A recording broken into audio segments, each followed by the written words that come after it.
Welcome everyone. आज की video में मैं बताने वाला हूँ ओपन आर्म टॉप रोल और किंग्स मूव के बारे में, क्योंकि दोनों ऑलमोस्ट सिमिलर से हैं, तो मैंने दोनों को कंपाइल करके एक ही वीडियो में बताने की कोशिश करी है। और थोड़ा सा ही डिफरेंस है दोनों में, तो मैं बताऊँगा कैसे खेलना है कैसे नहीं खेलना। पिछली वीडियोज़ जितनी भी मेरे चैनल पर चेक करो, टॉप रोल से रिलेटेड जितनी भी वीडियोज़ हैं मैं सारी बना चुका हूँ। टॉप रोल के अंदर, टॉप रोल साइड में जितने भी तरीके की टेक्निक्स होती है टॉप रोल के अंदर, चाहे वो पोस्टिंग स्टाइल टॉप रोल हो, आपका लो एंड टॉप रोल हो, स्वीपिंग टॉप रोल हो, उन सब के ऊपर मैं वीडियोस बना चुका हूँ। और ये लास्ट वीडियो है आउटसाइड टेक्निक्स के ऊपर, जिसमें आपका लास्ट ऑप्शन आता है ओपन आर्म टॉप रोल और किंग्स मूव। तो इनके ऊपर ये लास्ट वीडियो है। इसके बाद मैं आर्म डोमिनेंट साइड, जो डेविन हिल थ्योरी के ऊपर जो मैं ये सीरीज़ बना रहा हूँ, उसकी आर्म डोमिनेंट साइड कवर करूँगा, जिसमें आपके हुक के मूव और प्रेस के मूव आते हैं। तो ये hand dominant side outside games में, या टॉप रोल साइड आप कुछ भी कह लो, इसकी लास्ट वीडियो होगी। तो शुरू करते हैं वीडियो बिना किसी देरी के। So what is open arm top role?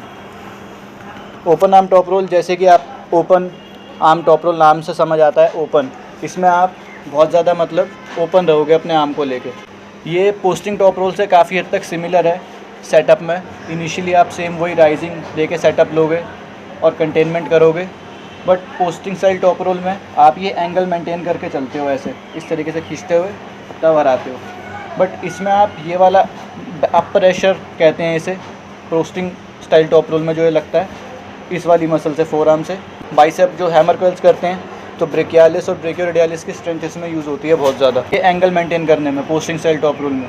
But इसमें आप ये एंगल नहीं मेंटेन करते, इसमें आप अपना हाथ खोल देते हो ऐसे करके और इस तरीके से हराते हो। तो आपका आर्म का एंगल खुल रहा है, अब आप अपने लैट से ड्रैग करते हो पीछे, तो ये एंगल मेंटेन नहीं करना, इसमें आपको ज़्यादा ड्रैग पे ध्यान देना है। तो ड्रैग करना है लैट से और ऐसे ड्रैग करके हरा देना है, राइजिंग, प्रोन्यूशन और कंटेनमेंट मेंटेन करते हुए। करके दिखाता हूँ मैं कैसा होता है, बोल गो। इस तरीके से सब कुछ सेम है पोस्टिंग टॉप रोल की तरह, बट ये एंगल इसमें खुल जाएगा, ओपन हो जाएगा आपका आर्म, और आप ऐसे अप प्रेशर लगाने की बजाय ड्रैग पे ज़्यादा फोकस करोगे। मेन आपका ड्रैग है इसमें, और फिर ऐसे करके आपको हरा देना है। Instead of maintaining this arm angle you open your arm. और ये स्ट्रैप बेस मूव है, क्योंकि ड्रैगिंग स्टाइल जितने भी मूव हैं, जब आप ड्रैग करोगे तो मोस्ट प्रॉब्ली आपका हाथ ऐसे स्लिप हो जाएगा। स्ट्रैप लगाने से आपकी ड्रैग करने की एबिलिटी भी बढ़ जाती है, क्योंकि आपका फिंगर्स पे से प्रेशर कम हो जाता है। अगर स्ट्रैप नहीं होगा तो मेरे को फिंगर्स से उसको पकड़ के रखना पड़ेगा ताकि वो स्लिप ना ले पाए मेरे हाथ से। बट अगर स्ट्रैप लगा दिया मैंने, तो अब जैसे मैंने स्ट्रैप नहीं होगा तो फिंगर से मेरे को रोकना पड़ेगा बहुत ज़्यादा प्रेशर लगा के। अब स्ट्रैप जब लग जाता है हाथ पे, तो अब मेरे को फिंगर्स पे उतना ध्यान नहीं देना। अब मेरा बैक प्रेशर मेरे पास और ज़्यादा एक्सेसिबल हो जाएगा, इजीली मैं सारा ध्यान अपना बैक प्रेशर पे लगा पाऊँगा, तो मेरी फिंगर्स पे से लोड कम हो जाएगा बहुत ज़्यादा। स्ट्रैप लगाने से आपको कहीं ना कहीं गेम में बहुत ज़्यादा इंप्रूवमेंट और इफेक्टिव तरीके से आप बैक प्रेशर अप्लाई कर पाओगे, तो इसलिए स्ट्रैप बेस मूव है। इसलिए आपको कोशिश करनी है, आप जब बैक प्रेशर ले रहे हो ड्रैग करते हो, तो आप ऐसे हो, आपका ये आर्म एंगल इस तरीके से आ गया, यहाँ से आप खेल रहे हो। किंग्स मूव में और ओपन आर्म टॉप रोल के बीच में डिफरेंस क्या होता है, प्राइमरी डिफरेंस क्या है? तो मेन डिफरेंस यही है, जब आप ओपन आर्म टॉप रोल करते हो तो ओपन आर्म टॉप रोल में आप अपने आर्म से दूर जा रहे हो, कंटेन कर रहे हो, आपके रिस्ट आप दे नहीं रहे, कंटेन कर रहे हो, कंटेन करते हुए पीछे जा रहे हो अपनी प्रोनेशन को और राइज़र को मेंटेन करते हुए। तो ये आपका ओपन आर्म टॉप रोल हो गया। बट किंग्स मूव में क्या डिफरेंस है, आप इसमें कंटेन नहीं कर रहे, अपने रिस्ट पीछे दे रहे हो उल्टा, और यही इसकी स्पेशलिटी भी है किंग्स मूव की। जितने भी आप मूव देख लो, फ्लॉप रिस्ट प्रेस को छोड़ के, चाहे वो हुक का कोई भी मूव हो, टॉप रोल का कोई भी मूव हो, हर मूव में आप कंटेन करते हो, कपिंग यूज़ करते हो अपनी। बट इस मूव में आप कपिंग यूज़ नहीं करते, अब अपनी रिस्ट उल्टा पीछे दे देते हो और रिस्ट पीछे दे के इस तरीके से खींचते हो, हाथ एस्केप करते हो उसके हाथ से किंग्स मूव में। जैसे मैं दिखाता हूँ, कर गो। आप कपिंग छोड़ के पीछे को निकलते हो, इस तरीके से निकलते हो पीछे को, बोल को इस तरीके से करते हुए। और अगर ये स्लिप नहीं लेगा मेरे हाथ से, तो मोस्ट प्रॉब्ली सीधा पैड पे आकर लगेगा, क्योंकि मैं इसके हाथ से इतना ज़्यादा बाहर हो जाऊंगा, तो कंटेन करना बहुत मुश्किल हो जाएगा इसके लिए। तो ये अगर स्लिप नहीं लेगा तो या तो ये मेरे साथ आएगा पैड पर, नहीं तो यहाँ पे अल्टीमेटली स्लिप हो ही जाएगा हाथ। और किंग्स मूव तो 100% स्ट्रैप बेस मूव है, बिल्कुल भी मैं ट्राई भी नहीं कर रहा उसके हाथ को कंटेन करने का, उल्टा मैं अपनी रिस्ट पीछे दे के ऐसे निकाल रहा हूँ पीछे से। और यही चीज़ किंग्स मूव को डिफरेंट करती है बाकी सारे मूव से। आप इसमें अपनी कंटेनमेंट दे रहे हो किक बैक कर रहे हो और अपनी सारी एनर्जी राइजिंग पे और प्रोनेशन पे लगा रहे हो यहाँ पे इस तरीके से। और ये 100% स्टेप बेस्ड मूव है, क्योंकि इसमें आप ऑलरेडी अपनी रिस्ट पीछे कर रहे हो, तो सामने वाला आपके हाथ से बाहर निकल जाएगा, मतलब छूट जाएगा, स्लिप हो जाएगा मैच, क्योंकि आप उसको पकड़ नहीं रहे। आप अपनी सारी एनर्जी राइजिंग पर प्रोनेशन पे लगा रहे हो, उसको पकड़ने पे ही लगा रहे। सो मैं फंडामेंटल्स बता देता हूँ। जैसे हर मूव के फंडामेंटल्स होते हैं, तो मैं पहले ओपन आर्म टॉप रोल के बताऊंगा। जैसे मैंने हर वीडियो में बताया, हर एक मूव के कुछ प्राइमरी फंडामेंटल्स होते हैं और कुछ सेकेंडरी फंडामेंटल्स होते हैं। ओपन आर्म टॉप रोल के मेन फंडामेंटल्स है कंटेनमेंट, राइजिंग और प्रोनेशन। ये हाथ में आपको कंटेन करते हुए राइजिंग और प्रोनेशन मेंटेन करना, यह आपके मेन फंडामेंटल हैं। कंटेन करते हुए राइजिंग और प्रोनेशन पे ध्यान देना, प्राइमरी फंडामेंटल्स। और सेकेंडरी फंडामेंटल जो है इसमें, वो है आपका ड्रैग, इस तरीके से। प्राइमरी हाथ में, सेकेंडरी ड्रैग आपका इसमें। थोड़ी सी इनिशियली बेस पे आपको इंटरनल रोटेशन मेंटेन करना और यहाँ पे थोड़ा सा फिंगर प्रेशर मेंटेन करना, ये आपके सेकेंडरी फंडामेंटल्स हैं। और जैसे ही रेफरी को बोलेगा, आपको अपने आर्म से दूर जाना है और ड्रैग करना है और इस तरीके से आपको हरा देना है। तो ये आपका ओपन आर्म टॉप रोल के प्राइमरी और सेकेंडरी फंडामेंटल्स हैं। और किंग्स मूव में आपके प्राइमरी फंडामेंटल है किक बैक। किक बैक करके राइजिंग और प्रोनेशन पे ध्यान देना। आपकी सारी एनर्जी किक बैक, हल्की सी रिस्ट अपनी खुद देनी है और सारी एनर्जी आपको राइजिंग और प्रोनेशन पे लगानी है। ऐसे बोल को वो इस तरीके से राइजिंग और प्रोनेशन पे। और सेकेंडरी फंडामेंटल इसमें ड्रैग है। और किंग्स मूव में आप एक्सटर्नली रोटेट करते हो, बिल्कुल ही आप बाहर जा रहे हो हाथ लेके। ओपन आर्म टॉप रोल में भी करते हो externally rotate, but Kings move में थोड़ा ज़्यादा करते हो। बोल इस तरीके से आप खुद अपना हाथ ऐसे करके बाहर को लेके जा रहे हो यहाँ से, इनिशियली बेसिस पे ही। वो तो ये आपका ओपन आर्म किंग्स मूव के प्राइमरी और सेकेंडरी फंडामेंटल्स हैं। अब what to do in a field, open arm top roll और किंग्स मूव की सिचुएशन में मैं दोनों को एक ही में बता रहा हूँ। इन दोनों मूव में प्रोनेशन ही ऐसी चीज़ है जो आपको बचा सकती है, क्योंकि आप ऑलरेडी हिल के बहुत नीचे हो। आप नीचे के लास्ट के 2 मूव चूज़ कर रहे हो, जो ओपन आर्म टॉप रोल और किंग्स मूव है। तो इसके नीचे कोई आपके पास ऑप्शन नहीं बचता। आप अपना पोस्ट पहले यहाँ पे खुद ही दे रहे हो, ठीक है। आप अपना आर्म एंगल खोल रहे हो, आप अपना बाइसेप भी खोल रहे हो और साथ ही साथ आप ड्रैग भी कर रहे हो। पर ड्रैग करते करते आपने अगर अपनी प्रोनेशन भी दे दी तो आप अब ख़त्म। आपका आर्म एंगल खुल गया, बाइसेप आपका सही से आप इन्वॉल्वमेंट नहीं है, शोल्डर कमिटमेंट नहीं है, कुछ भी नहीं है, इतना ज़्यादा ओपन हो आप, तो ऑलरेडी आप ख़त्म हो जाओगे। तो इस दोनों के दोनों टेक्निक्स में मेन एम यही है आपका कि आपको राइजिंग और प्रोनेशन पे बहुत ज़्यादा ध्यान देना है। यही दोनों चीज़ें बहुत ज़्यादा इंपॉर्टेंट हैं इन दोनों टेक्निक्स में।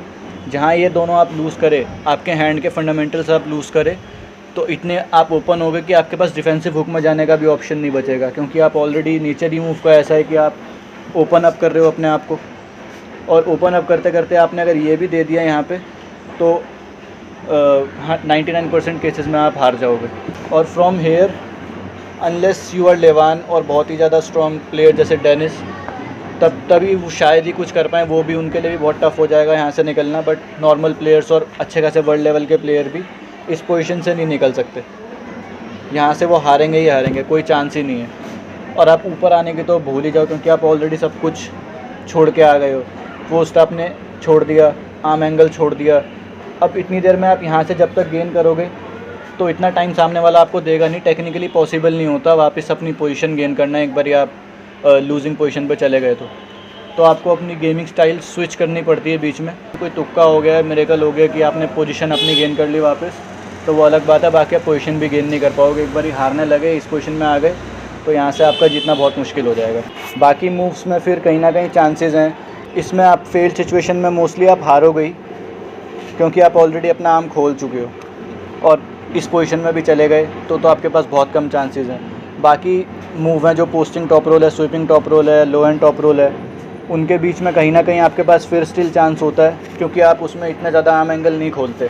तो आप कहीं ना कहीं उसमें डिफेंसिव हुक में शिफ्ट कर सकते हो अपनी गेम को आगे लाके, अगर आपके हैंड के फंडामेंटल टूट गए हैं। और अगर डिफेंसिव हुक में भी नहीं, पोस्टिंग टॉप रोल में जैसे अगर आपका आर्म का एंगल खोल रहा है, मार अटैक आप पोस्ट कर रहे हो, आपका आर्म खोल रहा है, तो आप किंग्स मूव में शिफ्ट कर सकते हो। या लो हैंड में भी आपका अगर आर्म का एंगल खोल रहा है, थोड़ी सी राइजिंग है, तो आप किंग्स मूव में शिफ्ट कर सकते हो।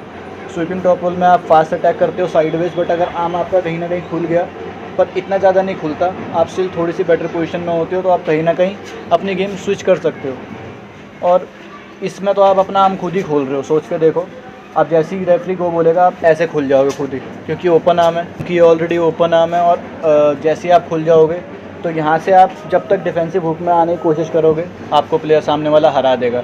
तो इसमें आपके पास डिफेंसिव हुक में भी जाने का ऑप्शन नहीं बचता। जैसा कि नेचर है मूव का ओपन, जब आप इतना ओपन हो जाते हो, अब यहाँ पे आपको सिर्फ राइजिंग और प्रोनेशन ही बचा सकती है अपने हाथ का फंडामेंटल्स जो हैं आपके, क्योंकि आप ऑलरेडी अपना सब कुछ खोल चुके हो। आप you are already using less musculature against more musculature. अब ये मेरे से बहुत ज़्यादा एंगेज्ड है, मेरे से बहुत ज़्यादा कमिटेड है, क्योंकि इसका शोल्डर एंगेज्ड है, इसका आर्म एंगल क्लोज है, इसने मेरे को अच्छे से पकड़ रखा है, मतलब he is much more engaged than me. तो सिंपली इस एंगल पे मैं ज़्यादा मस्कुलेचर एंगेज, मैं आप खुद सोच के देखो मेरे मसल्स ज़्यादा एंगेज नहीं है, क्योंकि मैं ओपन हूँ।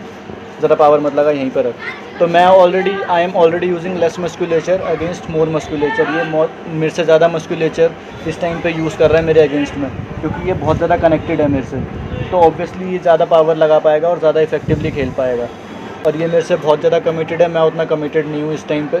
तो एक चीज़ जो मेरे को बचा सकती है वो राइजिंग और प्रोनेशन, बस मेरे हाथ के। और ये भी अगर यहाँ से चली जाती है तो आप अपने बाइसेप पे आ जाते हो, तो इसलिए सारी गेम आपकी ख़त्म हो जाएगी जैसे ही आपका ये हाथ भी चला गया। और यहाँ से आप डिफेंसिव हुक भी लगा पाओगे, क्योंकि आप ऑलरेडी इतना ओपन और सामने वाला इतना टाइम देगा नहीं, और लगा भी दिया, उसने मौका भी दे दिया, तो भी आप हार ही जाओगे। और वैसे भी डिफेंसिव हुक लगाना भी कोई इतना आसान नहीं है। डिफेंसिव हुक में भी आपको ट्रेमेंडस स्ट्रेंथ चाहिए अपने बाइसेप में, बहुत ज़्यादा स्ट्रॉन्ग होना चाहिए आपका बाइसेप इस एंगल पे खेलने के लिए डिफेंसिव हुक में। यहाँ से फिर आप अपनी पोजीशन गेन करते हो, एंड्योरेंस है आपके पास, आप रोकते हो, पोजीशन गेन करते हो, या यहीं से अटैक करते हो और हराते हो सामने वाले को। तो वो सिचुएशन पे डिपेंड करता है, बट आपको अपने बाइसेप में बहुत ज़्यादा स्ट्रेंथ चाहिए यहाँ से कंट्रोल वापस गेन करने के लिए डिफेंसिव हुक से।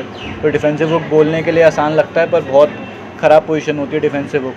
क्रासिमीर एक प्लेयर है, वो बहुत अच्छे से डिफेंसिव हुक लगाता है, उसने डिफेंसिव हुक लगा के लेवान को भी हरा दिया था जब वो अपने प्राइम में था। तो कुछ ही प्लेयर्स खेलते हैं डिफेंसिव हुक भी, बट यहाँ पे हम बात कर रहे हैं ओपन आर्म टॉप रोल की और किंग्स मूव की, तो हम उसी पर रहते हैं। अभी मैं जब आर्म डोमिनेंट साइड कवर करूँगा हुक की, तो उसमें मैं डिफेंसिव हुक की बात करूँगा। जो किंग्स मूव है और ओपन आर्म टॉप रोल है, वो प्रेस प्लेयर के अगेंस्ट में बहुत डेंजर में है। इस वाले प्लेयर्स किंग्स मूव को बहुत ईजिली काउंटर करके हरा देते हैं, मतलब एकदम काउंटर मूव्स हैं किंग्स मूव के अगेंस्ट में प्रेस का।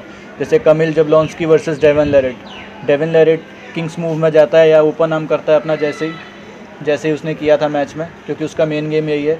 कमिल जबलॉन्स्की ने एकदम उसको प्रेस मार के डेवन को मतलब फ्लैश पिन करा है उसने, लिटरली जो वर्ल्ड में कोई नहीं कर पाता। तो प्रेस इतना ज़्यादा खतरनाक है किंग्स मूव वाले प्लेयर के लिए। तो ऐसी सिचुएशन में क्या कर सकता है किंग्स मूव वाला, वो मैं बता देता हूँ, क्योंकि वही एक फेलिंग सिचुएशन है यहाँ पे जो मेरे को दिखती है।